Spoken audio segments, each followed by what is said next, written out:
আসসালামু আলাইকুম প্রিয় দর্শক, সবাই কেমন আছেন? আলহামদুলিল্লাহ আমি ভালো আছি। তো আজকে মোটামুটি কাঁচা বাজারে সবকিছুর দাম কি পরিমাণ চাহিদা বা কি পরিমাণ দাম যাচ্ছে এটা আপনাদের সবাইকে জানিয়ে দেওয়ার চেষ্টা করব। তো প্রিয় দর্শক, যারা এখনও আমার চ্যানেলটি সাবস্ক্রাইব করেন অবশ্যই সাবস্ক্রাইব করে আমাদের চ্যানেলটির পাশেই থাকুন। তো সবাইকে অসংখ্য ধন্যবাদ। তো মোটামুটি আজকের বাজার ঘুরে ঘুরে দেখার অনেক চেষ্টা করতেছি যে বাজারের পরিস্থিতি কেমন।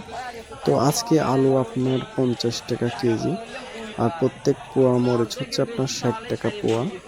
তো কচু হচ্ছে আপনার 60 টাকা কেজি, পটল হচ্ছে আপনার 40 টাকা কেজি, আপনার কচু কচু হচ্ছে 60 টাকার মতো, পিঁপে আপনার 25 থেকে 30 টাকা এরকম। একটা লাউ নিচ্ছে আপনার সর্বোচ্চ 30 থেকে 35 টাকা করে লাউ নিচ্ছে। আর আপনার লেবু এখন মোটামুটি একটু চাহিদা বাড়ছে, তো লেবু আপনার 35 থেকে 40 টাকা কেজি এরকম আর কি নিচ্ছে। তো মোটামুটি আপনারা তো দেখতেই পাচ্ছেন বাজারের পরিস্থিতি বা বাজারের কেনা বেচা, বাজারে এত পরিমাণ সব কিছুর দাম যে মোটামুটি আর কি লোকই নেই, এইরকম আর কি অবস্থা।